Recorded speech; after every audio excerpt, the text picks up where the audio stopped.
Hi, Anthony, can you hear me?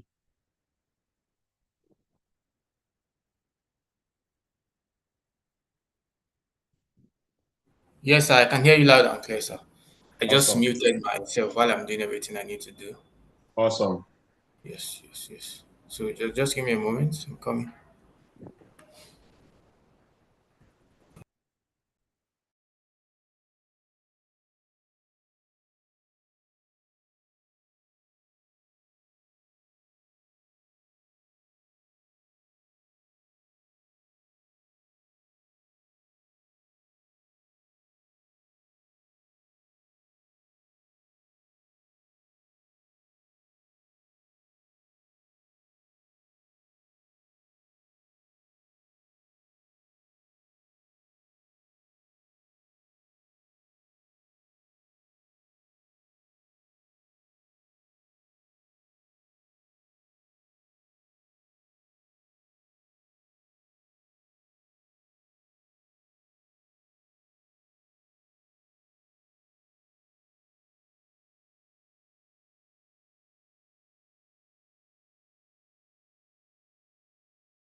Good morning, Mr. Lafia Tayo. Can you hear me? Good morning, sir. Yes, sir. I can hear you, sir. Fantastic. Good morning to you, sir. Good to have you around. Just to clarify, would you need to present a slide? Yes, sir. Yes, sir. I have a Oh, slide to present with. okay. So we'll give you the opportunity when the time comes. You Thank you can very much. do your presentation. Okay, Um, thank you very much, sir. so we'll be starting by 10. By that time, we'll need you to put on your camera, please. Okay, sir. Okay, All sir. right. Thank you. Dr. Nana is here. Good morning to you, sir. Good morning. Good morning. Good to have you here. To be here. I Yeah. hope you can hear me well. Yes. You sound very clear and audible. Like to confirm if you have any presentation to make or you just speak extempore. I do have a presentation. Oh, great. So we'll give you the access to present when we start. Perfect. Okay, so I just want to clarify, we'll be doing the live streaming on YouTube. So you will not see the participants here. The last count, which was 2 days ago, I asked from the guys setting it up. We have close to 400 registrations. So we assume that they will be, all of them will be directed to watch on YouTube. So that's where we'll be taking the questions and their feedback from. So this Zoom is just for us that are interacting, the speakers and the moderator. Perfect. All right, so we'll start by 10. Okay.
Good morning, Mr. Amos. I was about to call you.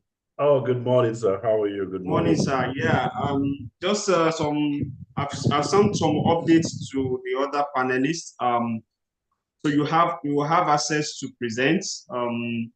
The participants are connecting on YouTube. They won't be here with us on Zoom. Oh, no problem. No problem. So whatever information we get, their feedback, we'll be getting it to you in terms of question and answers and all that. No problem. Yeah, so we'll be starting.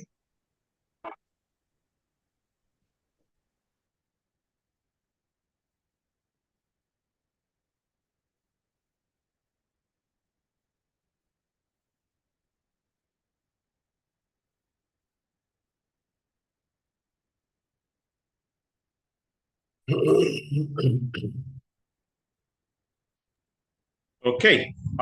So without further ado, we're going to start. We will need everyone to use their cameras, please. Good morning, gentlemen, and good to have you here. My name is Olufemi Omotayo. I lead the policy arm of Halogen, especially the Halogen Academy Halogen, where we have a section called Halogen Analytica.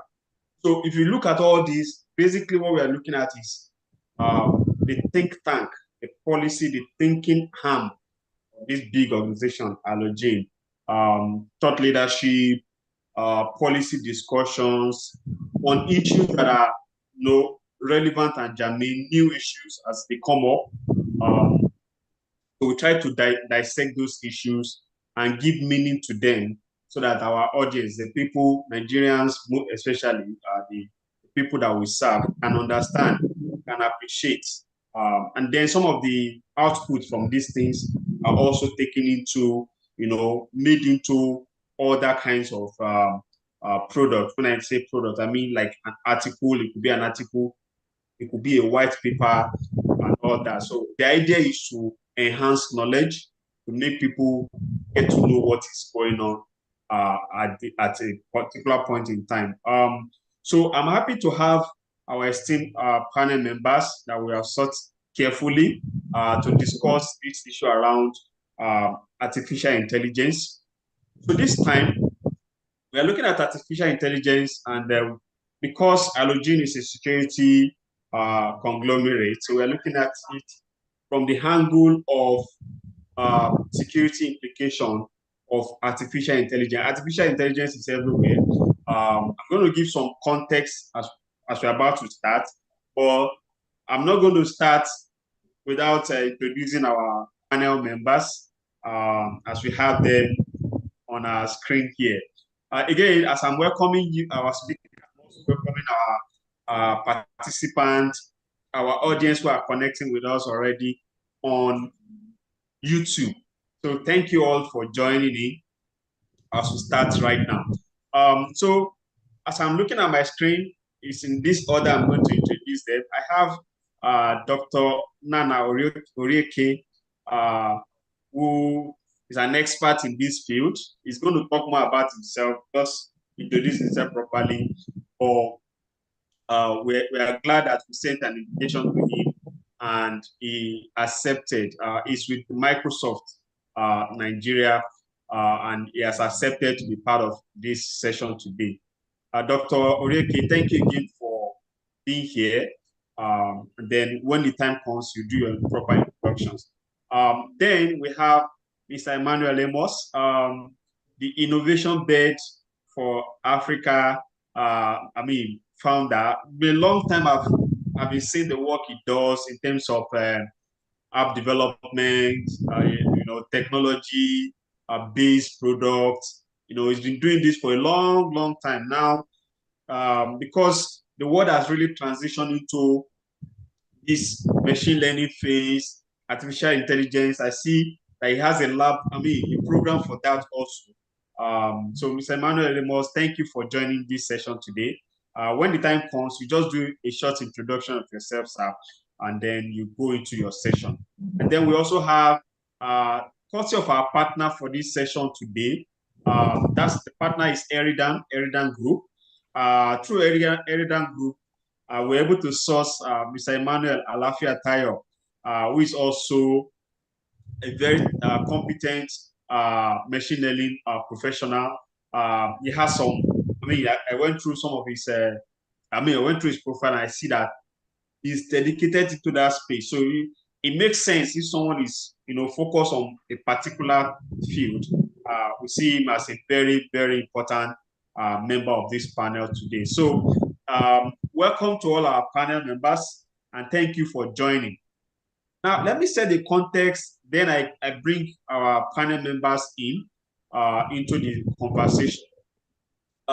So for the sake of our viewers, participants, so this is how we're going to have this webinar today. We'll have a session of presentation from our panel members. They have their individual topics they will be talking on. So they have 15 minutes to make those presentations. And then we'll just, come back to them after their presentation and then give it to the next person and the next. And then we get to ask them certain questions based on their presentation.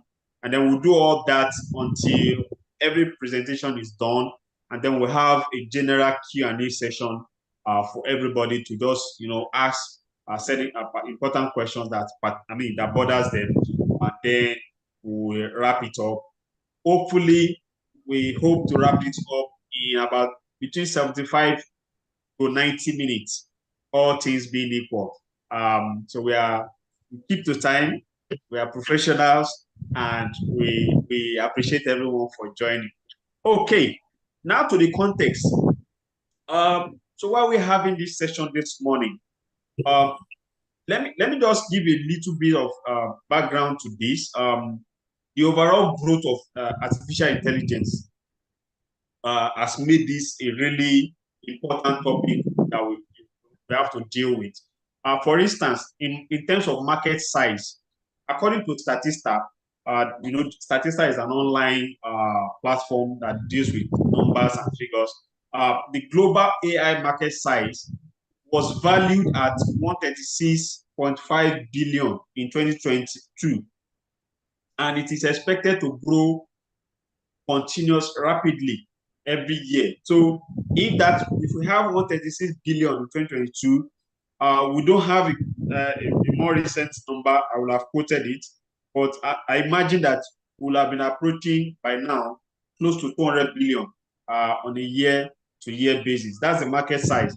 And then in terms of market adoption, a Ford Advisor survey cites that 94% of business leaders believe that AI is critical to success over the next 5 years. So even business leaders now, they know that 94%, not just a few percentage, almost every business leader know that now they have to adopt AI in some way or another.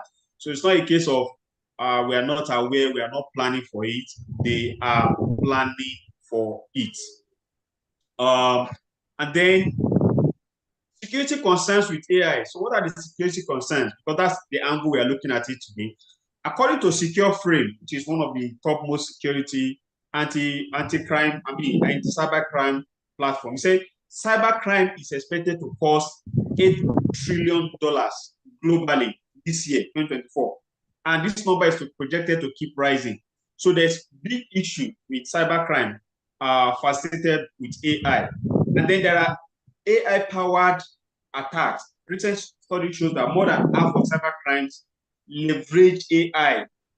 Before, there was no AI, so people were already engaging in cybercrime. But now, more than half of it now leverage AI and learning machine for their sophistication. And then, so there's need now to secure AI development. Up to 76% of IT professionals believe that AI and automation are key to alleviating the IT security skill shortage. And then there's also a growing need for secure and trustworthy AI solutions to ensure responsive adoption and minimize vulnerability. So with this background, we thought it necessary to, just look at the security implications of AI generally, so that our audience, the people we serve, Nigerians, and everyone can, understand what this is all about. So it gives me a pleasure to now bring to fore Dr. Nana Orieke to start with his own conversation. He's going to introduce himself, the topic, and then he has 15 minutes for his presentation. So, Dr. Orieke, you can now take the stage. Thank you. Thank you very much, Femi, and I hope you can see my screen. Not at the moment. Not at the moment. Okay. Let me share again. I'm sharing again. Please do let me know when you can see it. Yes, we can see it now. Okay, perfect. And thank you, everyone. My name is Nana Orieke. I have 15 minutes. I'm not going to spend a whole lot of time talking about myself, but I've been in the AI space for a long time. Did my PhD in AI at the University of Lagos, and then worked for Microsoft in different AI roles. But I'm here to really talk about the evolving landscape of AI security threats. And I will go direct to the presentation, given that we have. I would like to start this presentation by level setting, like really telling you what the Defense Advanced Research Project Agency in the US, with more like the US military, and their perspective of the eras of AI, which should kind of level set and also give us a good idea of where we are coming from and where we currently are, and why we should be very, very interested in this revolution that has come to stay. There are really three different eras. They have the rule-based era, which is between the 1950s and 1997, and this is where a subset of the human domain were kind of represented as rule-based. So you had the first chess playing algorithm, or the first speech recognition tools that were generated in those times, and these were really based on rules. Did we see the major adoption of this kind of solutions? Yes. So we kind of have very many solutions that were built using rule-based, and the solution we're building today in most software development products that we have are really rule-based, a whole lot of them. And so this was really something that institutionalized the application. In between 1989 and to 2009, thereabout, we had the machine learning based AI, which a whole lot of us might be conversant with. But this is where we are using statistical means to then predict events occurring, the likelihood of an event to occur. So given what is the probability of an event occurring given a given set of features? What is the probability of someone being a fraudster and giving some signals about how much the person has in his or her bank account and things of that nature? And those were being adopted in businesses, right? And predicting things like churn or loan default and the rest.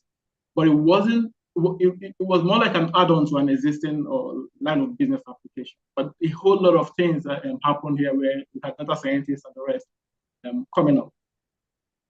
In 2017 till now, currently, there has been a major revolution, which is where we're moving towards the unsupervised learning. And this is a major thing. One practical thing about this is it kind of opens up the space.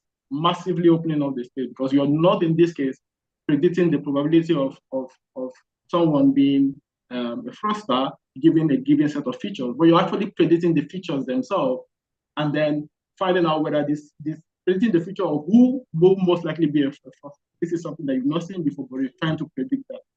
That really revolutionized the application of AI, right? And this is where you're seeing self-supervised models like GPTs. You're seeing multi-modals like the Stable Diffusion or the DALL-E, models that can help you generate images that no one has ever generated before.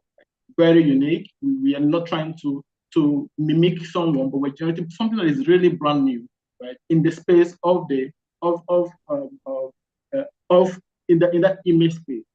And then you're trying to generate actions that have not been performed before. So imagine the massive transformation that can happen. Like I'm trying, if we're talking about security, I'm trying to create a representation of someone that will most likely be, or the attribute that will most likely be an adversarial attribute without ever seeing it. And so you can imagine the length and depth of where we could go to. And this is really growing, right? Looking at the likes of GPT-3 that had like 175 billion attributes versus the likes of GPT-4 that had 10 times this model size, right?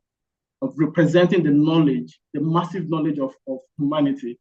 Is really revolutionizing the way we are going to move forward. And this is really why we're looking at this. I know Femi mentioned it, like AI is in every sector, right? Yeah, because this is really found application in every sector, because we all need this kind of application. And it now comes to heavily pivoted on business, where AI risk is now seen as business risk, right? And so this is really the level I want to everyone to have this background so that we can move forward and talk about them. If we're going to the security threat, Femi has already mentioned a couple of some of the numbers about cybercrime being like an $8 trillion business. And when you provide an analogy of this, looking at cybercrime as a nation, it is more like going to be like the third biggest nation, like by if you're going to look at it from a GDP standpoint, right? And behind the USA and China, $8 trillion businesses will be like the third largest business and like the fastest growing. So you can imagine why it has received a lot of attention, right? And the fact that 80% of the attack, right, is really based on identity attack, right? Things trying to like social engineer you into releasing the information, because normally these bad actors don't really break into your data center. They actually log in, right? And this is really by social engineering you to releasing sensitive information. And we are really seeing a lot of this attack in sectors like education and retail, or in the small and medium scale industry, where these attacks are becoming very successful, because these folks really do not have a lot of investment in security. But if you're looking at the very big tech, the likes of Microsoft, who currently are receiving 240,000 identity attacks every minute, you could kind of picture how much what we have to deal with an $8 trillion business like cybersecurity. And so I'm kind of highlighting a couple of these attacks that we're seeing, and why right now there's just this world interest in adversarial machine learning. Right. And so it has become most of it. I can still remember when I started machine learning to build solutions. We were mainly interested in what is the accuracy of this model, right? And so when you build a model and it's super accurate, you're so happy you're going to deploy it in production. But very few people really thought about what are the ways that you can actually beat this system, right? Through adversarial attack. And this is really what is getting a lot of interest right now. I will move forward to talk about what the general AI landscape. I'm going to really focus on the generative AI bit, because that is where we are seeing this AI revolution coming. And a whole lot of businesses are going to adopt it, because it has now formed an intricate part of every business right now. And if we're looking at it from an architectural standpoint, there are really three different layers. The AI platform itself, where you have the infrastructure that you're using to build these large language models. I mentioned the likes of GPT-4 having over 1 trillion, the model size being over 1 trillion. And for you to train this large model, you really need very big infrastructure. So we're kind of moving away from scenarios where we have to use our PCs to build our own models, and then leveraging big OEMs that have massive models, right, that they've already built. And so the AI platform becomes a very integral part of the architecture. Then you're then having a whole lot of applications built on top of these models, right, which are then called the intelligent applications. And then on top of it, you're then seeing different form factors for which people then go about interacting with this model. all these layers kind of show you points where we can have threat attack. If I move to the next slide, I'm really going to talk about a whole lot of the possible attacks that we have, right? Right from the training, right, through data poisoning. So remember, one thing that we see right now in this kind of model development is that we are really not going through the data that is being used to train it and then labeling it one after the other, because it's super huge. And so you're then depending on the machine learning model, on the AI algorithm, the likes of the attention models, to be able to create the features themselves, label the features themselves, and then self-learn on their own. And so this creates another threat vector where folks can intentionally poison the data and then having the training model learn the poison data, which can then create those backdoors and for you to beat the system. You're also having scenarios where these models are super knowledgeable. They've been trained with valuable data, and then it can then be easily stolen by someone, more like an insider risk, or finding a way to mimic the behavior or reverse engineering this model. And then someone is then able to get equivalent knowledge and then use it to do something else. Or you can also see scenarios where they are model poisoning, right? Where these models are giving out, the likes of OpenAI, and they give out this model, and people are trying out different prompts, right? And then you can intentionally poison the prompts that you're giving to the model, right, to make it then behave in a different way, in a way that the original developer did not intend. So those are all different ways that people can go ahead to then even poison the model. And this is from the infrastructure standpoint. If we move up to the next layer, which is around the application layer, it becomes a whole lot interesting, because you don't have a whole lot of people, because right now the most interesting programming language is English, right? And so we are all empowered to using this to the large language model to make decisions.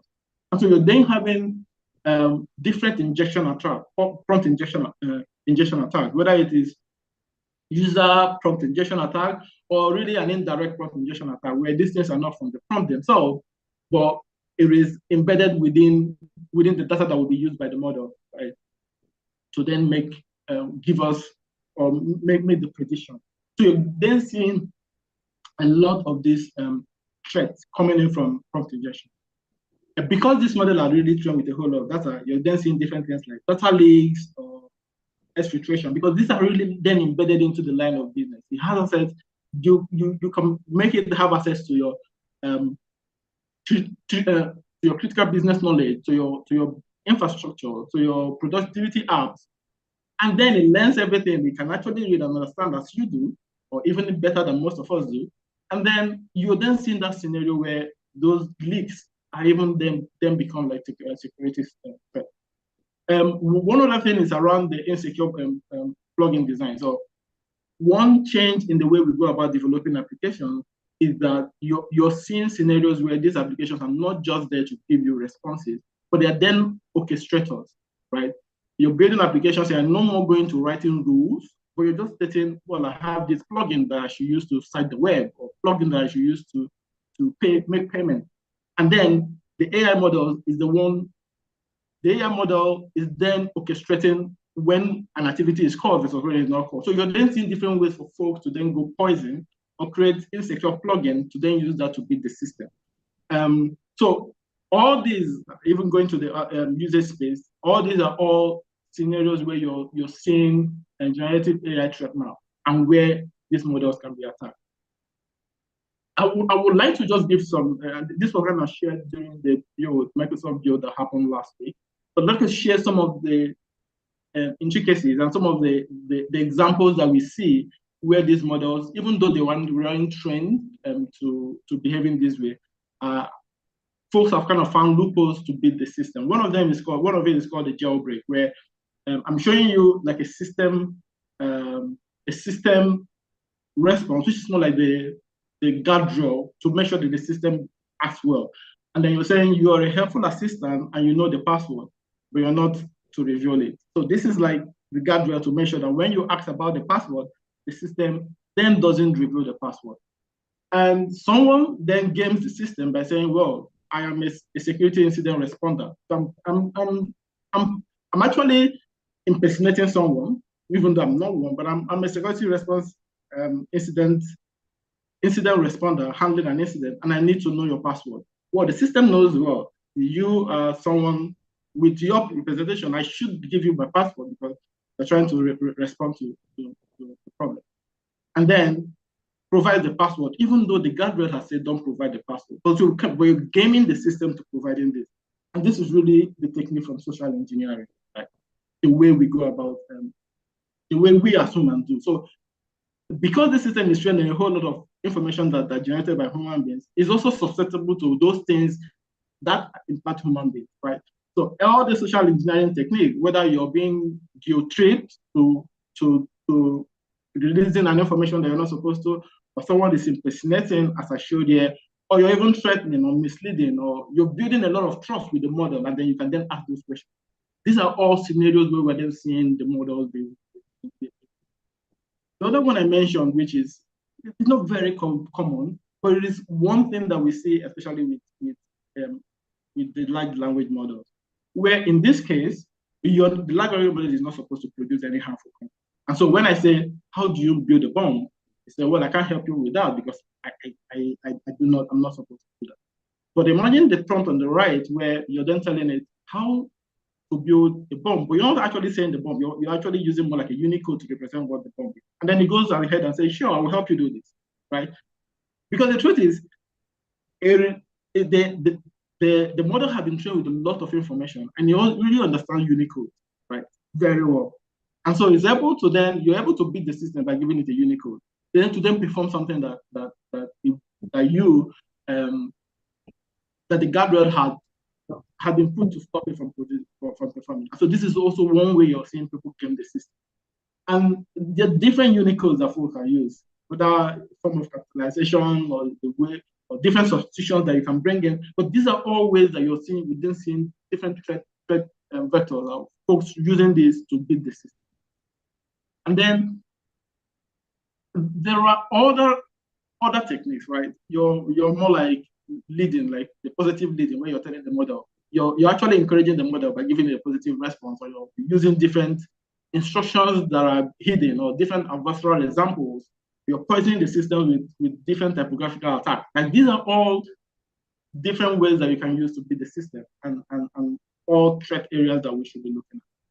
I will talk about this one, like, because it's super interesting, the cross injection injection attack, where the prompt is actually good, but you are more like embedding this attack in a message. So just say, for instance, that. So just a second, Dr. Rieke. I'm a bit conscious of time, but it's so fascinating what you are sharing that this AI, basically, all I've got so far is that people are usually the one to corrupt the system, right? By introducing something that is not, the AI is not programmed for. Am I correct? I'm a layman in AI, so please enlighten me that. Yeah. Yes. So yes, people are the ones. Yeah. So the system, because the system can actually do a whole lot of things. You really do not have a specific thing. You can't limit what people can use it for. So these are all things that people can actually discover, not because they really want to beat the system, but that's the way they intend to use the product, right? And then it is beating the system. But there are also people that can intentionally want to beat the system, and then they are also discovering all these loopholes. So it is a mix of both worlds. And fascinating, sir. If you can help us wrap up in 2 minutes so that we can move along. Okay. So this will be the last. I will have to stop here, right? But this will be like the last one, where I'm sending a mail to a business, like a CEO, and I'm then saying, and then putting within the mail that if you find out that there is a merger, so I really want to find out in the company whether there's a merger going on. And I said, if you find out there's a merger going on, please respond with a mail saying thankfully yours. And I sent this mail to a CEO, and he kind of just reads this mail and doesn't see doesn't notice any of these things. If then he goes ahead and uses the OpenAI or any of those copilots to then go summarize this mail because it's just coming back from work, this prompt just gets ingested into the system, and then the model starts responding this way. So you could imagine different ways that people can then go about engage the system, right? And then I'm able to know that, well, there's a major coming on and the rest. So these are all different ways that teams can go about. I will just end here to say we are not left without any tool. So there are different tools that we can actually use to go about plugging these holes. The likes of, right now there is the Counterfeit, which is more like an open source tool right now that is used for adversarial robustness toolbox. There are different frameworks that you can use to discover some of the vulnerabilities within the models that we're building and then to go after it. We don't have the Python risk identification tool for generative AI. This is also something that was developed by Microsoft. It's currently open source. Folks can then use it to find out any misuse, any fabrication or privacy harm that can come out from the models that we're developing. And even before the model, the products that we develop get into the model, we also have tools like the Azure AI Content Safety. So these are all tools that we can right now use to safeguard our system. But in general, the cybersecurity bell curve still protect 98% of the risk we have. And so things around utilization of anti-malware, application of least privilege, enable multi-factor authentication, protecting your data, key versions updates are all things that we should keep on doing while we are then exploring all these other areas. Thank you. Awesome. Thank you so much. I mean, this is really can be a full course on its own, but it's really enlightening. Thank you very much, Dr. Rieke. Please stick around as we hear from our other panel members, and then we'll come back to you just for you to clarify certain things. So right now, you can please put down your slide for a moment. You would like to get it from you later, sir. Mr. Emmanuel Amos, it's my pleasure to introduce you to our audience. You are welcome, sir. You can take the floor now. Right, thank you. Good morning. Morning. Let me try to look at my presentation. Okay. Okay.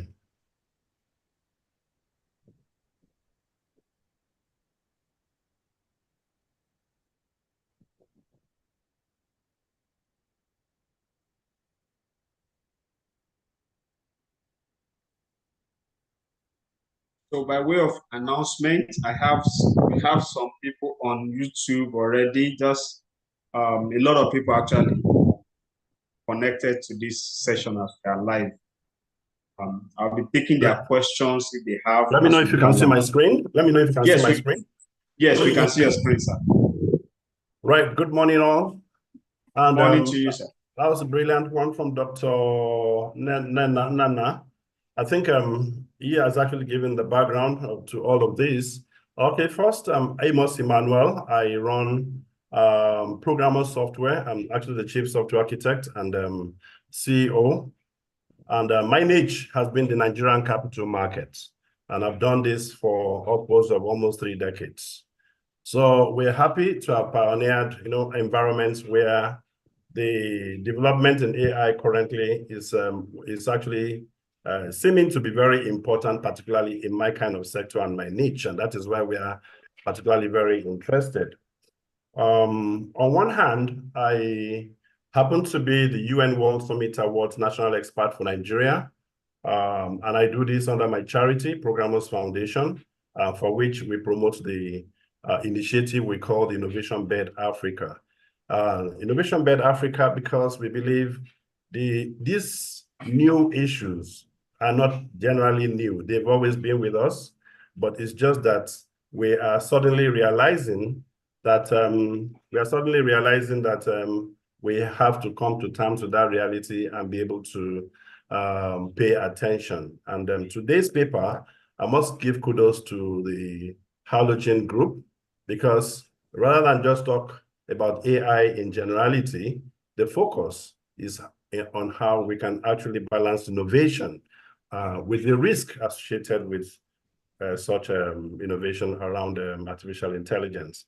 So permit me to say that given my background as a volunteer, as the national expert on the UN World Summit Award for Nigeria, it's of concern that the need for us to attend to innovations that is actually solving problems, particularly for today, as against what we were doing 10 years ago, 5 years, even 2 years ago, is rather changing. And this is changing across the entire globe.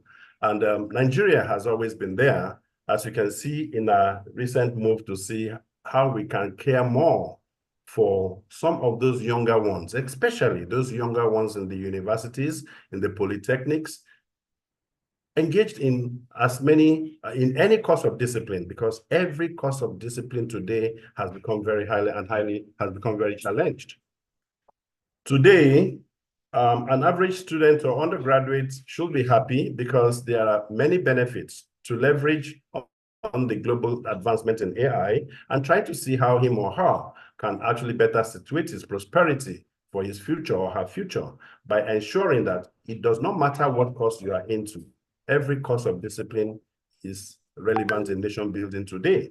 It's all about the contents of such a course, and it now depends on you to leverage on the advancements of AI and begin to build digital services, build digital products that stands you out separate from people holding degrees after your education. And this is the main essence of what Programmers Foundation has been doing in the past almost 2 decades right now in this course. I must say that we've had a lot and quite very solid background there from Dr. Nnenna. So I'll probably just share with you that AI, as it is actually available for almost every aspect of life, so it is, you are seeing it evolve in government and citizens engagement, in health and well-being, learning and education, environment and green energy. And for us on the jury, for instance, we are very, very aware of the need to better evaluate processes that should be after best practices, especially when you and I have to agree with the terms of why AI is being adopted. So this we can also see even in our culture and heritage, smart settlements and urbanization, business and commerce, inclusion and empowerment solutions. And as these innovations are being built from all over the world, it should interest you to know that Nigeria has actually been honored and identified innovations from Nigeria particularly. If you go to the website of the UN World Summit Award, wsa/global.org, you will be able to see that almost every year, at least one Nigerian product, either at the senior level or the junior category, is being identified for doing so well, and of course, being rated as one of those coming from Europe, from Asia, and the rest of the world. And as you can see, every year, we actually record 40 WSA winners from the entire globe. And like the last time, we had 40 winners, all such winners coming from about 27 countries around the globe. So, and Nigeria has been a major player in this area. For my talk today, I want to just situate our discussion around the key elements of artificial intelligence, for which sometimes if you speak about artificial intelligence ordinarily for a conference talk, a classroom talk, it really does not stop there. But where does these things really happen? Where are these issues that we need to tame? And from the jury explanation, we want to actually sometimes look at some basic aspects of artificial intelligence and machine learning. And sometimes we see these things at the point of model deployment. When the data scientist, the artificial intelligence expert, engineer has done his work and it's at the point of implementing, these are the points of concern. So we've looked at it in the manner that, first is that what's even about model deployment? This is actually the process of making an AI model available for use in a production environment. So what are the concerns? So we need to secure control of such models. We need to monitor and log usage, and of course, ensure model updates are securely managed. So the innovation and risk in this area would be that at any point we identify any set of products that are trying to attempt to solve problems in this area, we want to look at the need to balance the need for that rapid deployment of innovative products, with the stringent security measures that prevent unauthorized access, as well as the control of algorithmic biases that might be embedded in some of those things. And I'm sure from the last speaker, you can actually hear some of the, the gamut of all the necessary things and provisions and, the facts that she's put together there. There's quite a lot in there. Now, and the use cases, for instance, deploying a fraud detection model in a banking solution with secure APIs and regular monitoring for anomalies. Dr. Nana actually used the word poison. Sincerely, it's actually not out of place. Poison is actually the word, but perhaps if you want to subject the word poison into some digital disintegration, it will give you some real, rather very negative things, and all this will point to you having no confidence in the algorithmic model that created certain instances that they have made people either happy or unhappy, depending on whether the intention of those things were based on being good or for the bad of the society. So in another phase, we want to look at the generative AI, where we are also looking at a generative AI, like we also have listened there. The models in this area, they are actually models that generate new contents, such as text, images, and music, based on learned patterns from training data. So if your data is learning on poisoned data, you understand what the outcome will be. And this is where the area and need for you to be able to prevent misuse of generated content, ensure ethical guidelines in content generation, and of course, secure the training data so that the outcome can be reasonable and of course, for the good of and for the purpose. Then of course, around the innovation and the risk this time, we want to consider encouraging the creative applications of all AI with implementing safeguards to prevent the creation of harmful or unethical contents. And of course, we can see this in areas that generative models are creating content marketing, that ensures no sensitive data is being leaked or misused. Then in another area of this study and this developments about the natural language processing, these techniques, they are techniques for processing and generating human language text, including translation, summarization, and of course, some sentiment analysis. So the outcome of this can be also for certain reasons, which most of the time the expectation is actually for the good of the society. But then we need to ensure the privacy of the user data. We need to implement robust access controls. We need to, regularly audit and update models for security vulnerabilities. And of course, at the same time, on the jury, because most of the time the grand jury want to weigh, balancing the ability to process and understand vast amounts of text data with the need to protect user privacy and data security. Like for instance, some of the data protection organizations in the country, not only in Nigeria, as many other countries, these are actually the crux of where they need to pay attention for decisive decisions, for them to be able to know what exactly of artificial intelligence, because in the first place, artificial intelligence is not in abstract. There are incidents, these are actions, they are activities, and people are actually directly involved with this.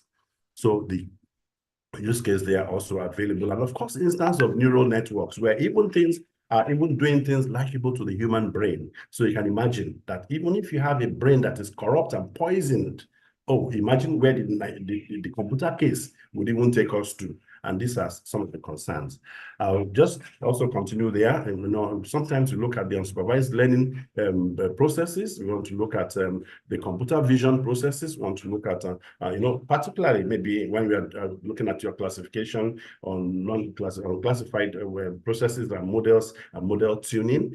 These are major areas that you need to narrow down. Sometimes if you are very advanced with the statistics that is required, please don't be ashamed for the mathematics that is required, even though machine has taken these processes over and they are doing it in several nanominutes or nanoseconds and what have you, but then the man may not cope at that rate. But please be prepared to really ensure that the statistics within your process is actually the statistics you desire for the eventual outcomes. Deep learning is another fast rate where a subset of machine learning involving neural networks with many layers capable of learning from vast amounts of data. So the data in itself needs to be in its right form. I'm sure we all can know that all the current ideas of having to see how you can manage data and all of that really you don't jump all those things because they are very important. So I can now at this point sit as an expert and grand jury member of the WSA. Evaluating AI and ML systems is actually it's crucial to balance the potential for innovation with inherent risks. You know, ethical guidelines serve as a foundation for its balance, ensuring that artificial intelligence advancements contribute positively to society while minimizing the potential harm. And this can be seen in the area of fairness and non-discrimination, and it can be seen in the area of safety and security, and this can also be looked in the area of privacy and data protection, which we spoke about, and of course the organizations concentrating in facing this, and of course in human-centric designs for the purposes for which man wants to see the true benefits of artificial intelligence. And closing areas I want to look at that in balancing risk and innovation in AI, it requires a major commitment. You know, it requires a major commitment to ethical principles and continuous vigilance. Who is actually balancing the risk and innovation? Who and for what purpose? Is it for common purpose? And these should be the things we need to confirm, because you know, the purposes for which we need to actually get things done must be a very common and balanced a set of rules that should guide all of that. And it should be a win-win for everyone. And even in the areas of policy determinations, think tanks and what have you, things that are fair to Africa should be fair to Europe, should be fair to the United States. And a balancing of all this should be the decisions when you are taking your decisions at that level, based on things that we need to consider in balancing, you know, points and things we want to take from here. Now, sometimes people want to see what's the test ground. How do you test your rules? How do you test? In fact, sometimes how do I hack an environment? How can I hack a situation just for sake of me confirming that I have the right thing in place? So against the rules, sometimes people actually go through competitions. Like, look at what Cargo just sent to me yesterday here. It says, hi, a low back pain is the leading cause of disability worldwide, according to the World Health Organization, affecting 619 million people in 2020. RSNA collected imaging data from 8 sites on 5 continents and recruited expert annotators from American Society of Neuroradiology to build the ground truth data set. In this competition, this is a competition actually. When I say competition, people are looking for test grounds for even implementing things that they want to put on their live environments of production. So you see, sometimes these opportunities are always there. People want knowledge, and knowledge will never be stagnant. It will always grow.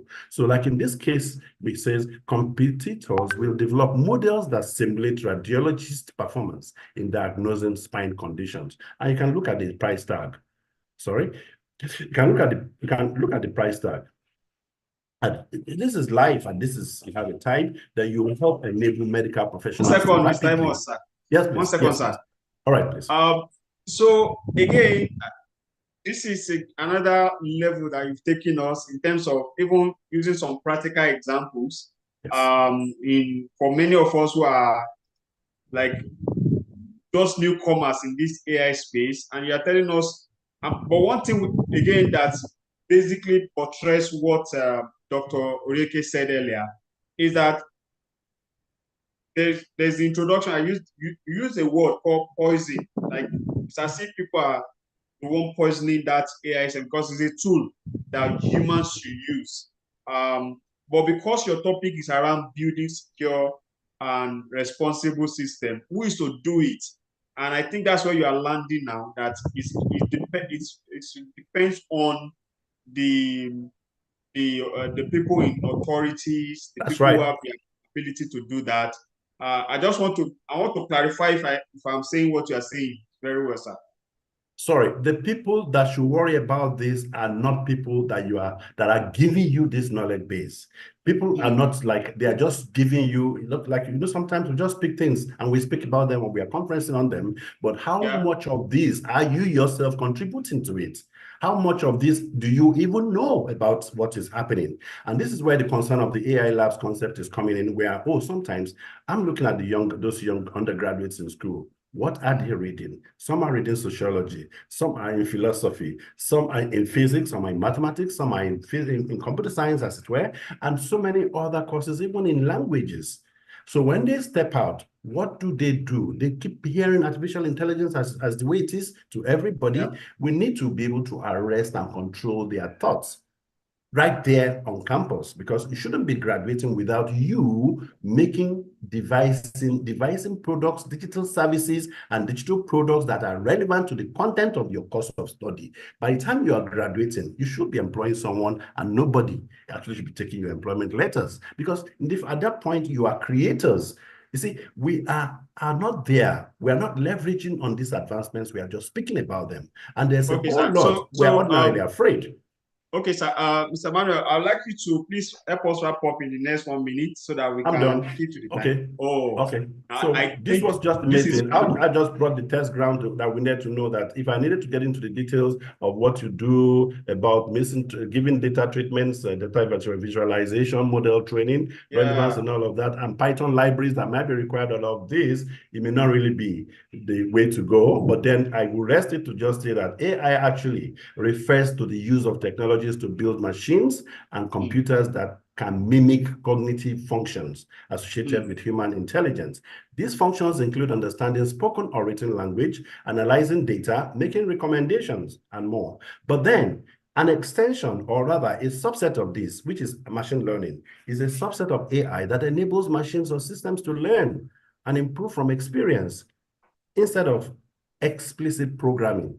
ML uses algorithms to analyze data and learn from insights and make informed decisions.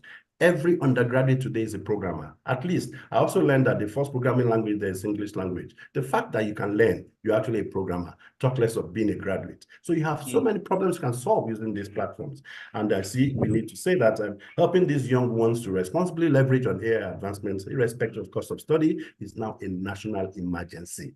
I think at this stage, these are my points. Thank you so very much.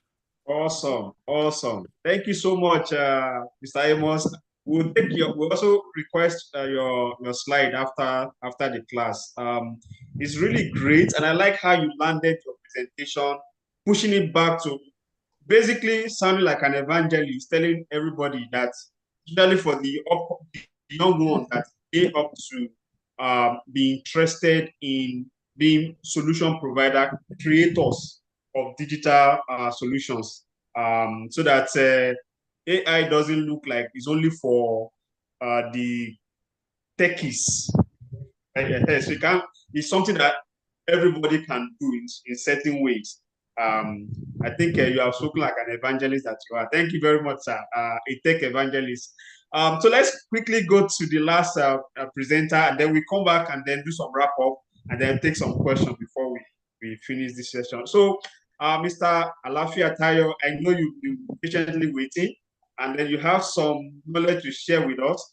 Your topics around mitigating security risk. So, from your understanding, from your background, of course, you have to do your introductions as we go along. Please take the floor now, sir. Thank you very much. Thank you so very much, sir. I trust you can hear me very clearly. It's quite a privilege to be here. It's quite a privilege to share the floor with these very amazing experts. Their work is amazing. And, I've learned so much. It's a field where you're always learning.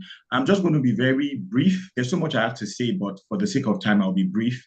Please tell me when you can see my screen. Okay. Okay, so I'm very passionate about AI. I have been. Your screen is up now. Okay, thank you very much. I've been consulting, for businesses, organizations, and then I also have a background in green design and sustainability development. So I'm also, someone who is very conscious about how you balance innovation with how it's impacting our environment. And so what I'm going to be taking us through is how we can curb security risks in AI from green design to responsible deployment. We're going to be looking at the life cycle of AI. We're going to be looking at the pipeline, of AI, from sourcing data, to the data centers we have, to training models, and that iteration. Okay, now IBM did a study and they found out that only 24% of current generative AI projects are being secured. And that's actually very interesting to know. Most people are conversant with Google's large language model like Gemini, or OpenAI's model like GPT-4o, which is their latest model, or maybe Meta's AI, or cloud, anthropic AI, and etc. But there are many people who, across different countries, they are actually copying models, because the AI industry drives a sort of open source, idea. And so there are many people who are working on generative AI projects that are not being secured. Earlier on, Dr. Nana was talking about a time where generative AI for photos was trending. And so you see a lot of people were doing these things, downloading apps and etc. But also they were sharing their image data with these companies. And not all of them can. You're not certain that some of them would use it, according to compliance, and ethical strategies, So we have to have a way that we can educate our employees, educate our children. We have to have a frame, and this is what we are doing, on this platform. This is what we are doing here. We can't shy away from AI. A lot of people have assumed that there's going to be another AI winter. And AI winter is when funding and research, goes down because of overhype. We have had two AI winters in 1970s and the 1980s. But you see, right now, if you're someone who is reading technical reports, or you're reading journals or latest research, you would know that AI is even being underhyped, and it's coming like a tsunami. So we have to prepare. We have to set up, strategies to ensure that we do not experience more harm than, what AI can do for us. When we look at the, when we look at the importance of addressing security risks, and I'm not going to go through some of these things because some of these things have been shared. The overview of security risks, some of them were shared, from data poisoning, to several adversary-related attacks, prompt injection, and etc. I'm just going to talk about the impact of some of these security breaches on AI, and then the importance of having proactive security measures. Because when you think about it, AI is data. There's no AI without data. And so what we are fighting for is the, integrity and the posterity of the data of amazing professionals from, probably some few hundred years back, to the data of many people now. Last year, we produced 120 zettabytes of data, and that is actually 1 billion terabytes of data. So you can imagine that's what we are trying to do. We're ensuring that what AI is going to do with the data that it's being trained on does not misrepresent our values, and what we've done over the years. I would like to also talk about the role of green design in enhancing security. I think that the first risks we must look at when you think about AI is actually the impact on our environment. Do you know that, I know most of us, we use ChatGPT. A single prompt to ChatGPT is the equal of 15 minutes of power needed to power a bulb, or pouring water from a bottle. Because you see, it takes a lot of compute and energy to train an average model. And so you see, there are many data centers that are, using, and I mean, they can't help it. They're using GPUs, using TPUs, graphics processing units, and tensor processing units, that is having an effect, on our environment. And so when you think about security, we need to look at the significance of green design, which is, focusing on minimizing the impact of environmental impact throughout the entire life cycle of, AI training and deployment. Then we also need to look at the advantages of, such design, such sustainable design. You see, when we have a grid design at the center of training a model, or maybe in your regard, you might not be able to train a model from scratch. Maybe you are leveraging on a third-party platform like Google's Cloud Dialogflow or Amazon SageMaker or even Microsoft Azure. When you have a green design focus, there is resource efficiency. And you see, when the idea of resource efficiency allows for, fewer lines of code and fewer hardware, and thereby reduced attack surface, because it's your code is and your resources are very transparent, are very explainable, so you can account for each endpoint. And then also, when you have a green design focus as an organization, there's reduced reliance on third-party vendors. You see, we might look at vendors like Google Cloud and Microsoft Azure and etc., and think that they are actually very, very well vetted in terms of security. It's actually partly true, but there are times that they have, security breaches. Recently, I was reading a paper that shared that a pension tech startup in America lost $125 million because their Google Cloud storage was breached. And the only thing that saved them was that they had a backup. So you see that sometimes we also have to look at having on-premise, resources. And so these are the things that green design at the center of innovation in AI can actually bring. And then in end, reducing carbon footprint and etc. When looking at responsible AI deployment, and you might think about this and think that this does not concern you yet, but I assure you, there are many young people. I've seen people who are 18, who are 17, who are leveraging the open source. AI is not regulated in Nigeria. We have a Data Protection Act, but we don't have an AI Act. And you see, the way AI acts, America has like over 5, China has like 3, Canada has, I think, 1. The way AI acts come about is when platforms like this, researchers, practitioners, and then policymakers come together to now look at how we can control, what is being done, across Nigeria. A study was done, and it was found out that AI-powered, cyber attacks can now allow for trying a password combination 2.82 trillion times in 30 seconds. The average human being cannot try, a password to guess a password 10,000 times a day. But you can imagine what is going on, You can imagine that technology falling into the hands of Yahoo boys. I'm sorry to say, but it's a disaster waiting to happen. And so we need to have ethical considerations. Earlier on, we're talking about bias. Is it bias? Imagine training an AI model, maybe like a large action model, that maybe HR is utilizing. And that model was trained on data that is not inclusive or data that had social economic status, and imagine using that to promote people or to recommend people for rewards. So we have to look at what AI we are utilizing. Is it ethical? Does it align with legal frameworks? Does it take consciousness of the existing regulatory compliance in terms of data protection and then AI acts too? So, these are things that are very, very important when it comes to, deployment. Then already we've shared about AI risks, but generally speaking, these are 3 major classifications when you're looking at security risks in AI. The data, is the data, biased? Is the data secured at rest state and in transit? Is the data open to being attacked? One very interesting AI technology I'm very passionate about, aside large language models, is actually Google's DeepMind model, the AlphaFold. Now, you see, when you think about cancer, when you think about, Parkinson and many diseases that, are untreatable, they happen according to how proteins fold. And the average time it takes a doctor in that field to study how protein folds in the body is actually 5 years per protein.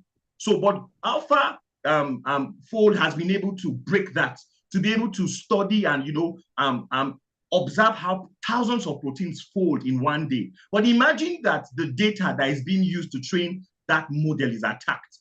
It's going to, skew the effect or the benefit in terms of the health industry. They also have adversarial, attacks and vulnerabilities in machine learning, which, has been discussed, threats that can, come to maybe extract the model, invert the model, steal information from the model, manipulate the model. Then we also have privacy concerns related to AI usage. You know, people are concerned. Now AI is on our phones and our laptops. How are we setting that it's not going to be used against us? And so these are the different risks that we need to understand how we can curb. And we can curb these risks by embracing explainable AI. Explainable AI is a framework where there's transparency in the algorithm. And it just means if you ask ChatGPT a question and it gives you an answer, it doesn't tell you how it came to that recommendation. And so that's a technology we need to start pushing to be embraced across the world. Then we also have to have bias mitigation strategies, ongoing strategies to ensure that everyone is included, represented, and there is no bias, there is fairness. Then we have to continue to monitor and audit, you know, the deployment of like I said, you might not train a model from scratch, but you might one day leverage, you know, a pre-trained model for automation, which is very, very fast rising. And it's what I even do, you know, for people. So these are the things I look at when deploying AI in organizations and businesses. And then another thing that we must look at are the tools and technologies for mitigating security risks. Data must be encrypted at rest and in transit. I'm going to share later some of the very interesting and emerging and already here technologies that are being used for encryption. Then we must have intrusive detection systems that can continually detect unauthorized access.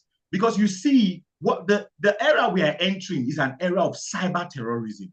And you might think to yourself, why would people want to do these things? There is wickedness, you know, in the earth, you know. And then we also have to embrace explainable AI frameworks like I shared earlier on.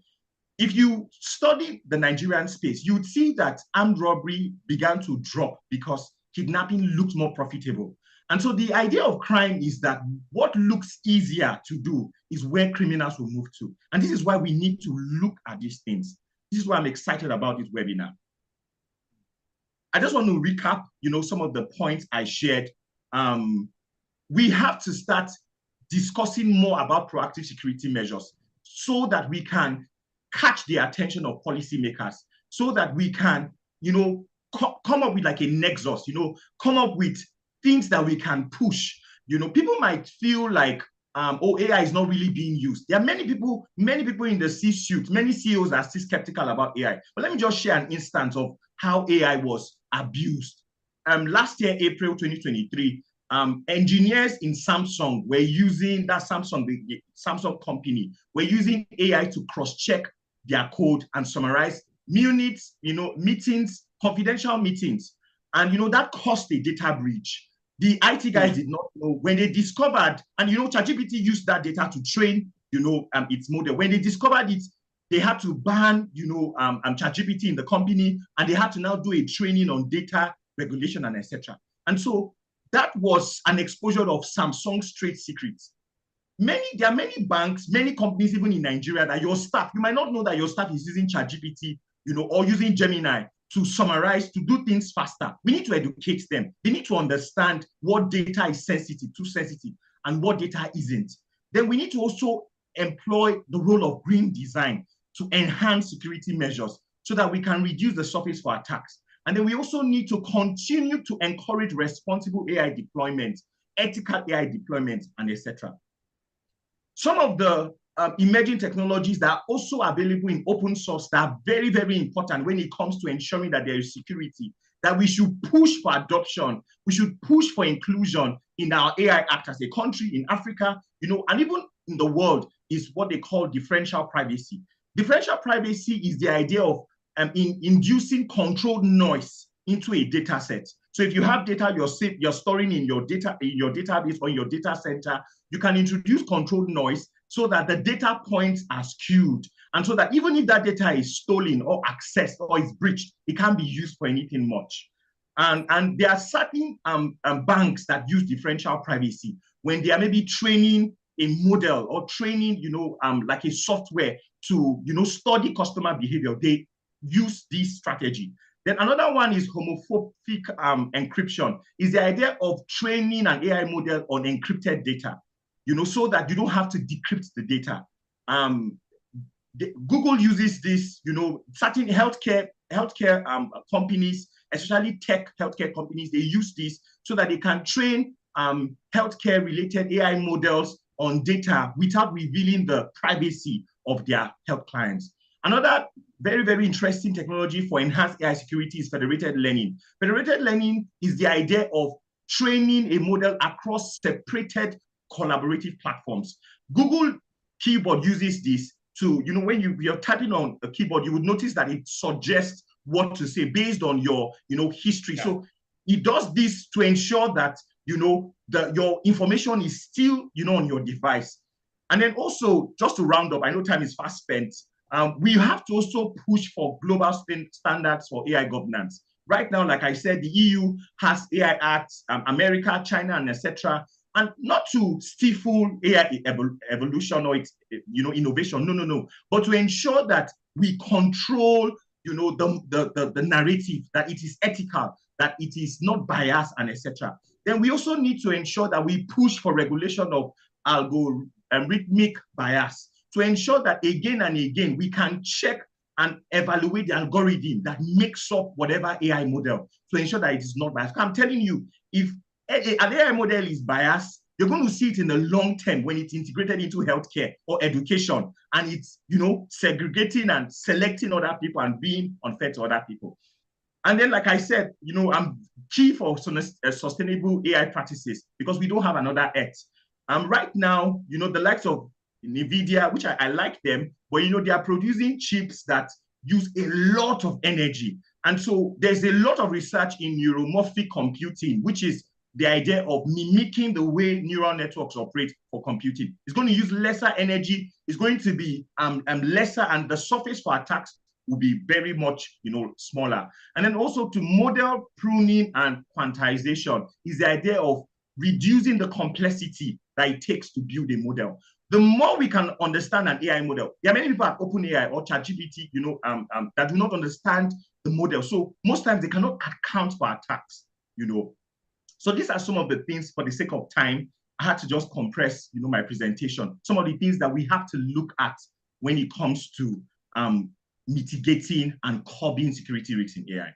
Thank you very much. This has been really, really eye-opening, Mr. Lafiatayo. Thank you so much. Again, we're going to get your slides, but I really like, because you really did justice to this particular topic given to you, how to mitigate those security risks in AI. I mean, you've covered a lot of ground. From my end, I'm not sure I have feedback for you, but maybe our panel members have feedback. But I have a few questions from members of the audience, which I'll be bringing up shortly. I want to quickly go back to Dr. Nana. Thank you for your patience over since that time, because you actually brought us into this webinar by giving us some of the things, because your topic was basically to introduce us into this evolving landscape of security threats. I want to just follow up on that topic. And I mean, based on what your co-panel members have spoken after you, is there anything they've added that you thought that you need to talk more about? Because that's your core of this webinar. Is there anything that you thought you should add more flesh? Yeah. So I would say kudos to all the presenters. I really enjoyed everything that was said. But for what Tayo just said, the last thing that some of the points that Tayo made around what we should be thinking about from a Nigerian standpoint on having AI regulation versus how we should also be thinking about the green everything around green AI. I just want to highlight a couple of things that have been happening in Nigeria. I know a couple of weeks back, we did the AI conference, the workshop in Abuja, and this will really get towards establishing that AI vision strategy, and then all the objective and initiatives that we really need to drive towards setting the policy, and then ensuring that that everyone comes on board. So just to highlight that, I see a whole lot of things happening in this space for us to plug that hole. The other part I also want to chip in, which is really speaking to what we are seeing now, that most of these AI models are super massive, and then they are consuming a lot of energy. There is a whole lot of work that is being done to have the likes of having the fine models, which are run like minute or tinier models that can run on ARM devices, on your telephone, on your mobile phones, and which would then require that everything is processed local and without you having to go to the cloud. Is then showing, like, creating means for us to then leverage this model locally on our PCs, which is also one way that we are also seeing that we could also reduce some of those threat vectors by having this run locally and then leverage the model that sit on our devices without having to speak to the cloud all the time, right? So there are different initiatives that you're seeing companies take on right now to ensure that, even going towards ensuring that all the data centers are running on green energy, right? That is something that a whole lot of companies, I will speak for Microsoft because I work for Microsoft, but I see that happening across board, having these companies go carbon neutral by ensuring that all these data centers are all running on green energy. About very wonderful work he mentioned also about the homomorphic encryption, to also, which is super critical, as he mentioned. But in general, what I really want to hammer on is this education and insight of what are the potentials of the threat that come to us as individuals and as a nation from AI, given that one of the key focus for most of these industries is to really democratize AI. So it is a tool that will be a core of our decision making, right, going forward. And it's actually not a bad thing, right?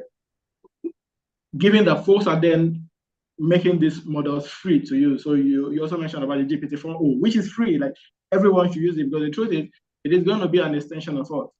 Knowing all these security hazards or threat vectors that can come up with us using this is super critical to ensuring that we maintain sustainable usage of this, right? Because it doesn't make sense that we'll kind of onboard this solution and then find out that we've actually opened up different canker worms of threats to our businesses, right? Given that it is also more like a business threat if we have AI threat.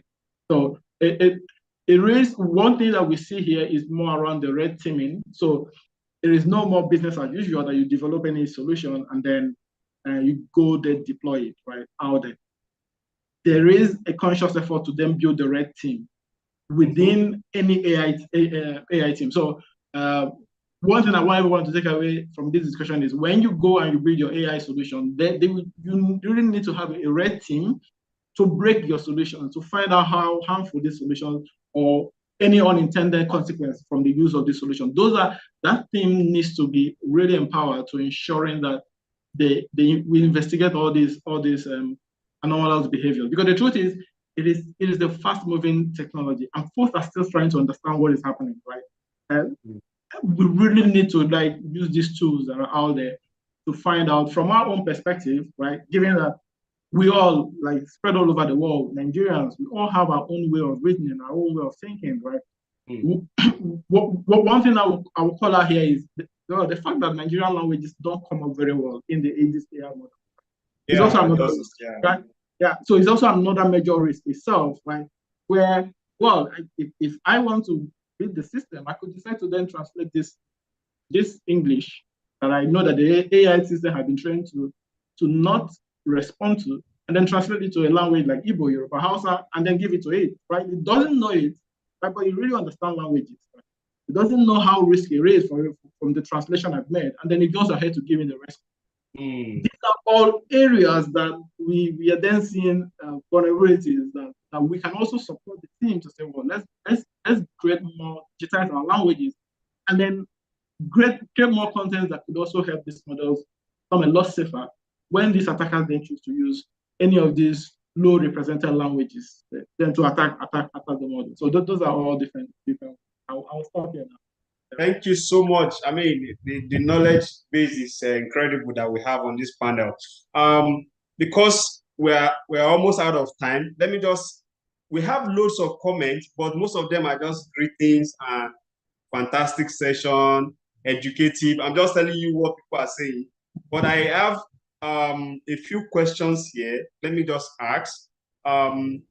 So I will leave it open to any member of the panel to indicate that they can answer it. This one says, in terms of corrupting the AI model, is it the negative input we ask the AI in the interactive interface that caused the threats, or we need to get to the database of the training model? I don't know if you get the question. So a member of the panel, who wants to take that for us? Yeah, so let me take a stab at it, right? Okay, okay. So what AI systems actually learn from data that was used to train it. And so is it the prompt that we are putting in that is making the model behave that way? There are two sides to it. The truth is, inherently, the model has the capability of behaving that way, right? Because it has learned some of these patterns from the training data. So the training data is majorly the source of that knowledge, of that behavior that you see. One thing, what we then discover from the training data, from the prompt that you provide, are like those adversarial effects that we really don't see. Like the model developers don't see when they get to train the model. So, but the short answer to your question is, it is really from the training data that those behaviors or those patterns are learned.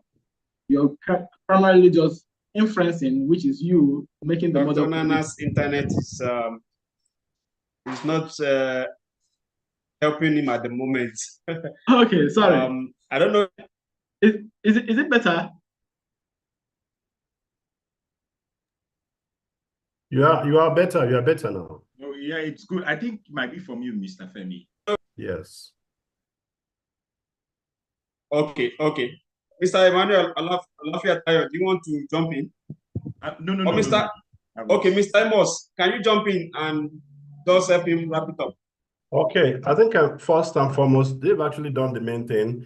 The issues of the issues of where to introduce the risk is neither here nor there, quite frankly. Is it because when things are intended, it could have come from anywhere: infrastructure, the content, the data, outliers, intended issues. So that's where, you see, we said our engagements just have to be total, quite frankly. But then one thing I just want to share finally here is that this evolution, like we said, is never just starting. It's been there. We've all ordinarily been taking it as myths. But then there is a very dangerous trend among very young people today. Many young people now go online. They get like 10 certifications in a day because they can get this done. You just to peruse 1, 2, 3, 4 quick question and answer, and you can pull down a certification, even on things titled artificial intelligence, and they lack content, knowledge of what this whole thing is all about. So this trend is really very, very dangerous. One, as a nation, we are not competitive, and these are the likes of people who are going to get the major certification even at national level to begin to handle things at national level without the competence and capacity to deliver us when we really need those things done for us as a sovereign country. So I think this really needs to be attended, and that's why I said really picking them at their base while they are in education is very key, And at that aside, if they necessarily, because these contents are open, they're available, they're very cheap, because they're true programs. I've been through a PhD program on artificial intelligence with this greater learning at University of Austin. You don't pay less than $3,000. Even it was last year, and I know the exchange rate was not what we have currently having, which can be very, very destructive to any young person to want to go and do. But we all need it. And that is why we're trying to put these contents together to give to this, vulnerable children currently in Yeah. school, because we Yeah. actually, it's an emergency, quite frankly. Forget about the 3MTT program. This 3MTT program may lack industry involvement, and may just be one wind that will just come and go with the politics. So I'm of not sure what we are Dr. doing. Rieke will agree with you on that. Unfortunately, Point. it's a very good idea, a very good program, but it does not have its feet on the ground as a Nigerian project by the industry experts. That's a good feedback. That's a good feedback. By the industry experts. I think Dr. Rieke, as a member of that committee, sometimes, I mean, I get a lot of this kind of feedback from people in different fora that a lot of things happen in Abuja and certain places, but they don't percolate, they don't get to the right places. I mean, how do you get people who are to use these tools involved? But that's not the essence of this session. Let me ask the two last questions here before we wrap up. This one also asks another question. There are so many comments, but I'm looking at the question. This one says, does AI model save input interaction in the interface for future training? Does it save input interaction in the interface for future training? That's one question. And then the last question here says, can AI really take over job roles like data analytics, website design, and other menial jobs? Is it possible that sentient AIs and robots cause massive military havoc some days again for humanity? So this person is thinking maybe a sci-fi movie. Would there be a day where AI will just take over the world? Something like that. Mr. Alafiatayo, can you attempt any of these two questions, and then the last one, somebody else can just take it up. Okay. Before we wrap up. Yeah. So if you think about where we are headed, these are things that when you look at it as, from a layman perspective, you would feel like, oh no, I don't think AI will be able to do A, B, C, and E, F, G. But you see, the idea of neuroscience and deep learning, it's quite a breakthrough. The idea of those innovations would see some jobs being replaced. But what the EU along audio is off. Okay, audio. Can you hear me? Can you hear me?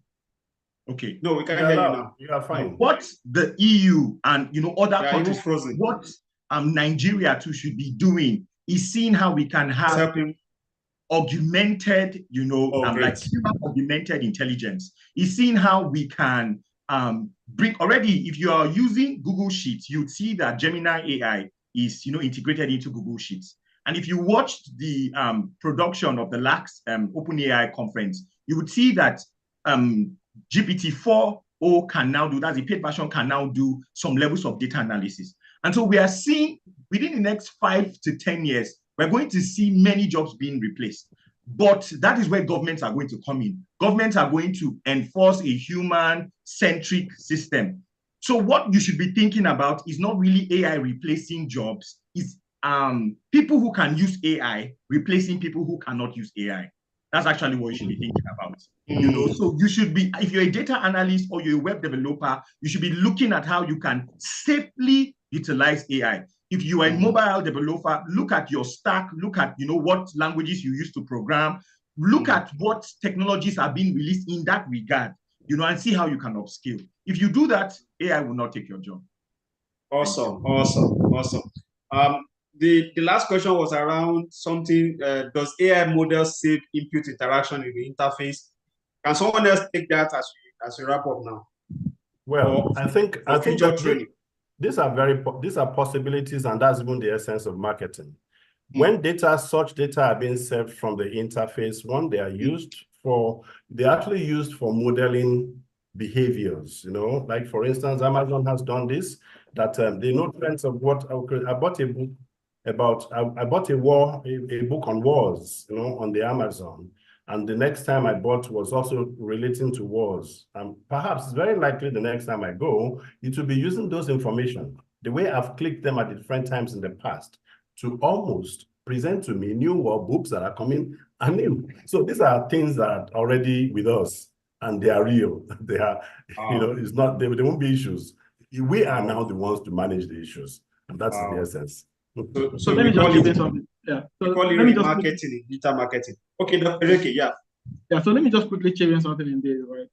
So the truth is, every company has every AI company that produces model that is being used all over the world have their terms and conditions. So when you're kind of using this model, most of us don't get to read those terms and conditions, right? That they provide, especially for those models that are kind of free for folks to use. But there are different guardrails that these companies have.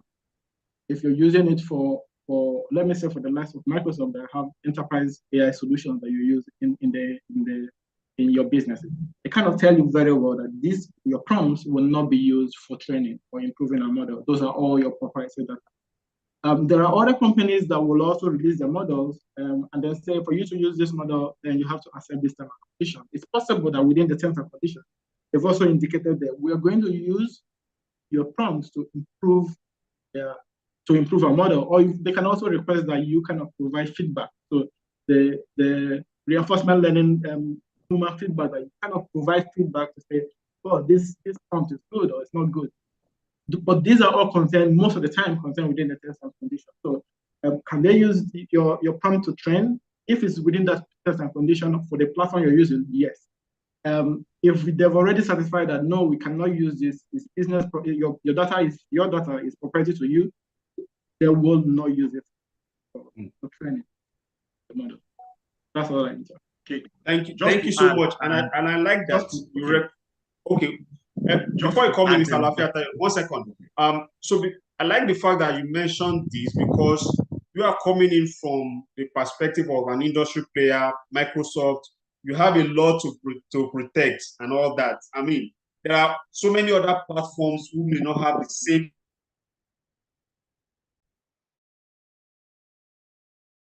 Just my thoughts. Mr. Lafiata. Okay, so just to add to the question, that was asked, if I will be very sincere, there is a lot of research going on by world governments, like the big players like Russia, China, and America, to see how they can use AI and robotics for warfare. So although there is an emphasis on red team, so like the idea of what Dr. shared, so they are also trying to see how they can balance, there's a Chinese military exercise happening around Taiwan right now, and they spotted a dog, a robotic dog with a gun on its head, and it's not deep fake. So we are going to see, and this is part of what, I don't know if you've heard about Neuralink technology. What they are proposing, if you read some of the research, although they are still at, the place where the US Congress and then other bodies like the EU are trying to see, should we allow this, should we not allow this? But what we might see in the next 5 to 10 years is actually AI-empowered warfare. So that's the reason why we need to really how nuclear technology is not allowed. People have to surrender their nuclear weapons. We have to drive for regulations that can frustrate that, or at least put it at a bare minimum.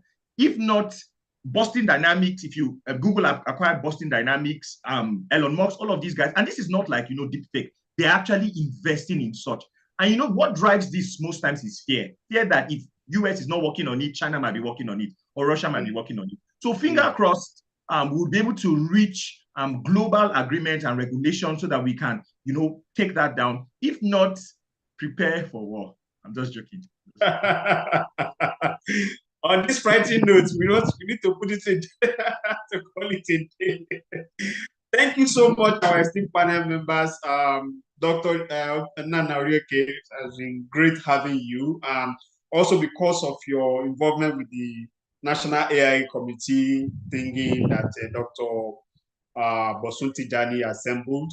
Also, Mr. Emmanuel Amos, fantastic, great work you've been doing over the years. In case you don't know, a lot of us know what you do, sir. You are an inspiration. You do a lot, sir. We do see that. And then, Mr. Lafiata, we can see, obviously, you are deeply involved in this. Your knowledge is appreciated. Thank you so much. So I'm going to send you my email through the means we've been communicating, so I can get your slides, and we are going to extract some of your comments and slides as we prepare to write we do thought leadership articles once a month in Business Day newspaper. So we may likely quote some of you as our thought leaders in this session. And then we also have some other white paper reports that we produce from time to time. It's been great having you on this session. On behalf of Allogene Group, I'd like to say thank you very much for honoring the invitation. And we hope that when we have some other occasions that you can also come around and share your knowledge. It's been great having you. Thank you very much, and do have a great day. Right, and let me share that we are ready at Programmer Software to partner with any one of us on this dream of the AI labs across Africa. Thank you. Oh, great. So, Abi, it's a networking opportunity also among the panel members. So I can share your details among yourselves. So you can take it off from there. Yes. Thank you very much, and do have a great day, everyone.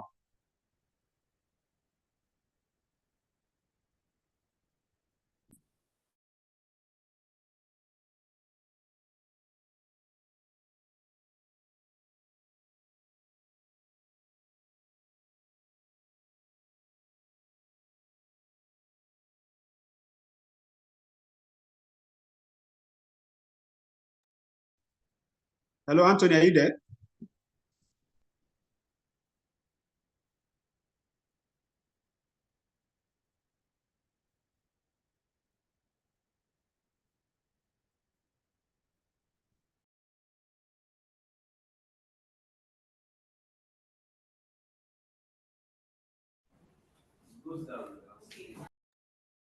Are you there, Anthony?